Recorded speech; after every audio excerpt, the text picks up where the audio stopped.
सभी धर्म प्रेमी सज्जनों को सादर नमस्ते। साथियों, बहुत बहुत स्वागत है आपका मेरे इस YouTube चैनल पर। इस स्वाध्याय सत्संग रूपी आध्यात्मिक चर्चा में उपनिषदों पर बात कर रहे हैं और कठोपनिषद इसमें प्रसंग में है। कठोपनिषद की द्वितीय वल्ली समय प्रसंग में है। कल हमने द्वितीय वल्ली के 4 श्लोक तक पूरे कर लिए थे। आज 5वां श्लोक लेते हैं। 4 श्लोक तक हमने क्या समझा था? जब यमाचार्य उसको बताते हैं कि 2 मार्ग हैं जीवन में चलने के, एक श्रेय मार्ग है, एक प्रिय मार्ग है। श्रेय मार्ग विद्या का मार्ग है, प्रिय मार्ग अविद्या का मार्ग है। श्रेय मार्ग पर कठिनाइयाँ अवश्य आती हैं, लेकिन ये मुक्ति की ओर ले जाता है, मोक्ष की ओर ले जाता है। प्रिय मार्ग पर सब कुछ आसान सा नजर आता है, लेकिन बंधन का कारण बनता है। जितने भी कार्य हैं हमारे, सब बंधन का कारण बनते हैं। आज 5वां श्लोक लेते हैं। अविद्यायामन्तरे वर्तमानः स्वयं धीराः पंडित मन्यमानाः दंद्रम्यमाणाः पर्यन्ति मूढ़ा अंधेनैव नियमाना यथांधाः। इसका भावार्थ है, संसार के लोग अविद्या में फंसे हुए, सांसारिक भोगों में पड़े हुए अपने को धीर और पंडित माने फिरते हैं। टेढ़े रास्तों से इधर उधर भटकते हुए ये मूढ़ ऐसे जा रहे हैं जैसा अंधा अंधे को रास्ता दिखा रहा हो। कहने का मतलब यही है कि इसमें जो अविद्या के मार्ग में जो फंस जाते हैं, सांसारिक भोगों में पड़े हुए,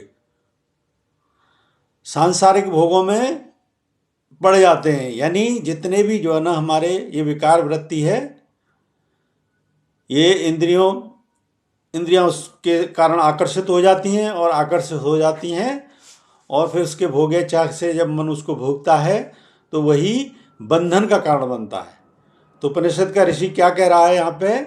सांसारिक भोगों में पड़ जाते हैं, वही है सांसारिक भोगों में पड़ जाना, यानी बंधते चले जाते हैं और अपने आप को धीर और पंडित समझने लगते हैं।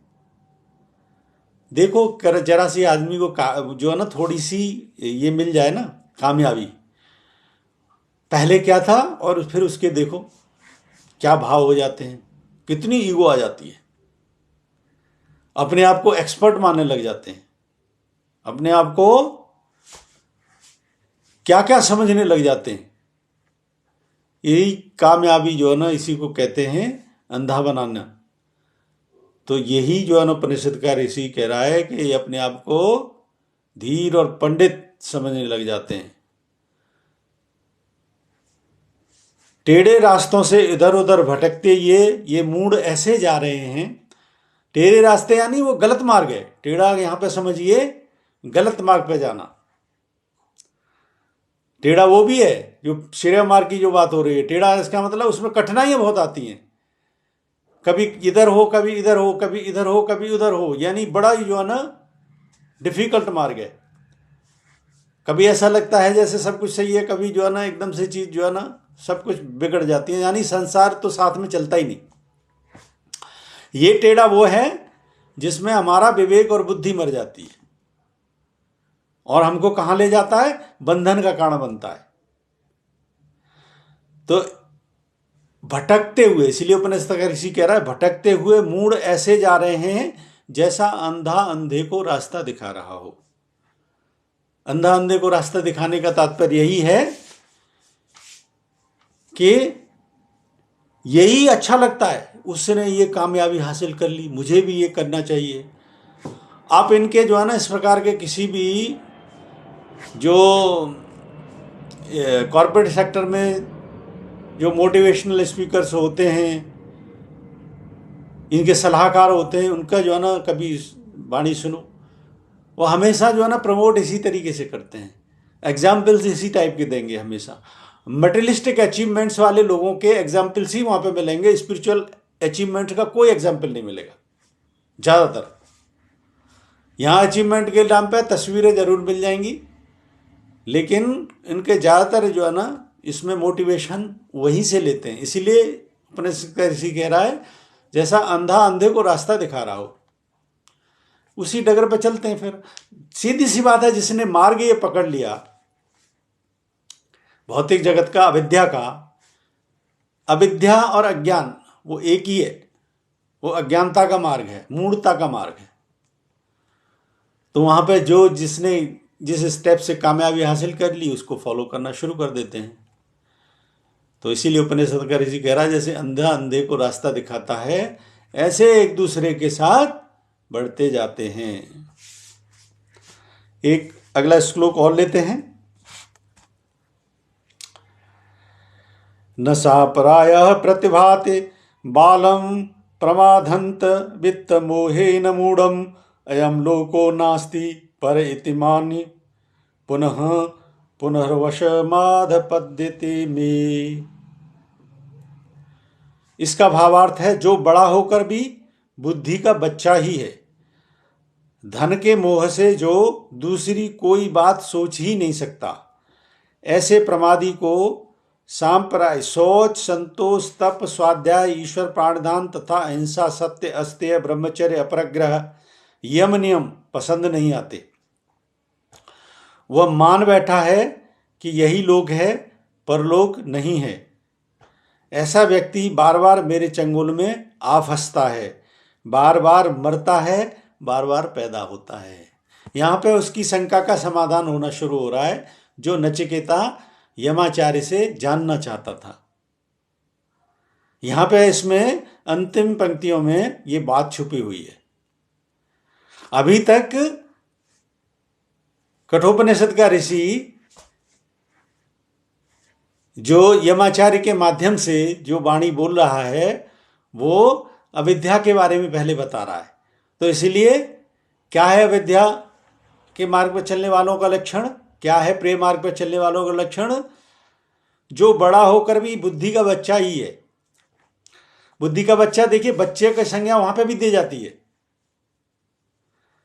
बच्चे की संज्ञा उसमें भी दे जाती है जब आपका मन का इंद्रिय निग्रह पूरी तरीके से, मन साफ हो जाता है, शुद्ध हो जाता है। इंद्रिय निग्रह का जो मार्ग बताया है, तो जब शुद्ध मन हो जाता है ना, तो वहां पे भी जो है ना, बच्चे जैसे बच्चा इनोसेंट होता है, वहां पे इनोसेंसी होती है, निर्दोषता। वो निर्दोषता का गुण है। कहते संत जो है ना, कभी कभी इतना सहज स्वभाव हो जाता है इस मार्ग पर चलते चलते कि वो निर्दोषता एक जो है ना निखर के आ जाती है। तो वहां पे भी बच्चे की संज्ञा कभी कभी दी जाती है। वो बच्चे की संज्ञा यहां पे मत लो। यहां पे बच्चे की संख्या इससे है कि बुद्धि बच्चों के स्तर की भी नहीं है। जैसे बच्चा अनजाने में कभी कभी ये नहीं सोच पाता, अगर उसके सामने कोई गर्म वस्तु रख दो तो वो उसको भी पकड़ लेगा खिलौना समझ के। तो उसके अंदर ये विवेक ज्ञान नहीं हो पाता कि ये इसमें अगर मैं हाथ लगाऊंगा इससे मेरा हाथ जल जाएगा। तो यहां पे बच्चों की संज्ञा उस प्रकार से दी गई है कि जो इस मार्ग पे तब भी चलते चले जाते हैं, इसका मतलब वो अपने आप को समाप्त करने की राह पर निकल जाते हैं। यानी उनके अंदर बच्चों के समान भी बुद्धि नहीं होती। तो जो बड़ा होकर भी बुद्धि का बच्चा ही है, यानी वो सही और गलत का निर्णय नहीं कर पा रहा, ऐसा व्यक्ति ऐसे मार्ग पर चलता चला जा रहा है, तो बड़ा होकर भी बुद्धि का बच्चा ही हुआ। धन मोह से जो दूसरों की कोई बात सोच ही नहीं सकता, और धन का चाहे जो है ना, कहते हैं ना, राग चाहे धन का पकड़ ले, चाहे मोह का पकड़ ले, किसी भी प्रकार की इच्छा का पकड़ ले, किसी भी प्रकार की भोग तृष्णा का पकड़ ले, राग तो कोई भी पकड़ ले, तो अधिकतर ज्यादातर है भौतिक जगत की तरफ अधिक भागते हैं लोग। तो उसमें ये लोग ये देख ही नहीं पाते, सोच ही नहीं पाते कि धन के मोह से जो दूसरी कोई बात सोच ही नहीं पाते, इनके जहन में कोई बात आती नहीं, इनके जहन में ये भी ध्यान बात नहीं आती कोई बताए तो, या कोई बताए भी तो समझ में आती है कि नहीं। अन्यथा उपनिषद का, ईशोपनिषद का ऋषि क्या कहता है, तेन त्यक्तेन भुजिता, सब कुछ त्याग कर भोग करो। तेन त्यक्तेन भुजिता, त्याग करके भोग करो। और साथ में ये भी कहता है उपनिषद का ऋषि तो कि ये धन है किसका, ये तो धन प्रजापति का है। और इस बात को समझने की बजाय जो लोग इसमें तृष्णा से कार्य करते हैं, वो उसमें मैं रूपी अहंकार भाव यहीं जागृत हो जाता है। और ये भाव, अहंकार रूपी भाव, मैं भाव जागृत करना कि मैंने धन अर्जित किया है, मैंने ये कार्य किए हैं, मैंने ये बड़े कार्य किए हैं, ये अहम भाव ही मुख्य रूप से अल्प बुद्धि का कारण है। एक तरीके से यही परिचय है कि व्यक्ति अल्प बुद्धि वाला है, जो इस प्रकार से अभिमान को इकट्ठा कर लेता है। तो इसलिए उपनिषद का ऋषि कह रहा है, धन के मोह से जो दूसरी कोई बात सोच ही नहीं सकता, ऐसे प्रमादी को यम नियम पसंद नहीं आते। ये यम नियम की बातें हैं, शौच, संतोष, तप, स्वाध्याय, ईश्वर प्राणदान, फिर सत्य, अहिंसा, अस्तेय, ब्रह्मचर्य, अपरिग्रह, ये जो है ना सब यम नियम है।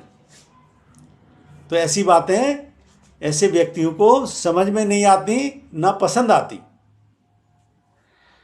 वह यह मान बैठा है कि यही लोक है, परलोक नहीं है। ऐसे व्यक्तियों की ये बात भी वास्तव में इसीलिए ही समझ में नहीं आती। मैं तो कारण भी बताता हूं ना साथ में, क्यों नहीं आती समझ में। क्योंकि ये जो है ना इस प्रकार के, हम किसी भी राग से बंध के जब भोग को भोगते हैं तो वो एक संस्कार निर्मित करता है हमारे ऊपर। वही चित्त की परतों पे जो है ना, चित्त की एक परत क्रिएट कर देता है। और योग का मार्ग क्या कहता है, चित्त वृत्ति से नियोग योग, यानी इनका निग्रह ही योग है।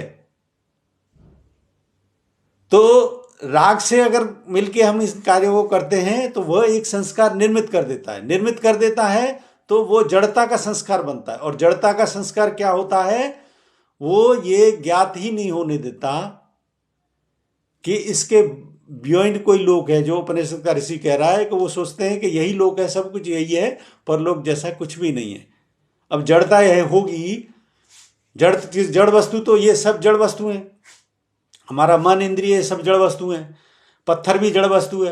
तो पत्थर को जैसे कोई बात नहीं समझाई जा सकती, वैसे ही आपका मन इसीलिए ही आपको समझना नहीं चाहता, आपकी सुनना नहीं चाहता, क्योंकि वो भी जड़ वस्तु है और वो इसीलिए गुमराही के राह में आपको घुमाता रहता है। इसलिए यही लोक है, परलोक जैसा कुछ भी नहीं है। ये धारणा भी ये लोग बना लेता है। यम नियम अगर समझ में नहीं आएगा, क्योंकि यम नियम हो गया विद्या का मार्ग, नहीं समझ में आ रहा ये विद्या का मार्ग हो गया। चीजों में अपने आप को जकड़ लिया, भौतिक जगत में, यह विद्या का मार्ग हो गया। तो ऐसा व्यक्ति बार बार ऐसे चंगुल में फंसता जाता है। यहां पे जो अपने नचिकेता का प्रश्न का उत्तर अब मिल रहा है उसको।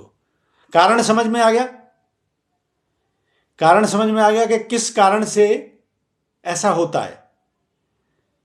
तो भौतिक जगत का मैंने कारण बता दिया कि वो एक परत बनती चली जाती है, भौतिक जगत के संस्कार निर्मित होते चले जाते हैं, जड़ता इकट्ठी होती जाती है, बुद्धि भी जड़वत हो जाती है, मन भी जड़वत हो जाता है और इंद्रियां भी जड़वत भोगती हैं भोगों को। तो जड़ता ऐसी इकट्ठी हो जाती है। तो इसलिए ऐसे लोगों की ये बात समझ में नहीं आती, और समझ में नहीं आती तो वो क्या कारण बनती है कि वो इसके चंगुल में फंसता जाता है। फंसता इसलिए चला जाता है कि फिर वासनाओं का कोई अंत नहीं। एक लक्ष्य बना, फिर दूसरा शुरू हो जाता है, दूसरा बना, तीसरा शुरू हो जाता है। ये लोग इसी प्रकार से अटैचमेंट के बंधन से बंधे जाते हैं। कृष्ण ने इसीलिए ये शिक्षा दी है भगवत गीता में कि डिटैचमेंट के साथ कार्य करना चाहिए। डिटैचमेंट कार्य के साथ अगर व्यक्ति कार्य कर रहा है तो कितनी बड़ी उपलब्धि हो जाए, कितनी बड़ी उपलब्धि हो जाए, उसको कुछ फर्क नहीं है, क्योंकि वो उसको धर्मानुकूल ही तो खर्च करेगा। धर्मानुकूल क्या क्या व्यवस्थाओं में लगाना है उस सब में लगाएगा। और धन की यही उपयोगिता है और ये धन अल्टीमेटली चाहे विद्या के मार्ग से व्यक्ति कार्य कर रहा है, अर्जित कर रहा है, चाहे अविद्या के मार्ग से है, सब उस परमपिता परमात्मा का, प्रजापति का है। ये भी उपनिषद का ऋषि कहता है। तो इसलिए वो चंगुल में फंस जाता है और बार बार मरता है और बार बार पैदा होता है। तो बहुत अच्छा जो है ना, आज का प्रसंग हमने ये समझा, नचिकेता का एक शंका का थोड़ा सा उत्तर उसको मिल गया है। और मुझे पता है जितने भी, मैं तो प्रत्येक व्यक्ति को जो जिज्ञासु है, जो इस मार्ग पे चलना चाहता है, वो सब मेरे लिए तो जिज्ञासु हैं, सभी नचिकेता हैं। तो जिन जिन नचिकेताओं की ये बात समझ में आई है वो निश्चित तौर पर इस पर विचार करेंगे, विचार करके उसी प्रकार से अपना विद्या का मार्ग बनाएंगे। मुझे उम्मीद है ये चर्चा पसंद आई होगी। पसंद आई है तो मेरे वीडियो को इससे वो लाइक करें, अधिक से अधिक इसको शेयर करें। शंका समाधान के लिए कोई प्रश्न है तो कमेंट बॉक्स में लिखें। बने रहें मेरे साथ, बने रहने के लिए बहुत बहुत धन्यवाद। इत्योम सम नमस्ते।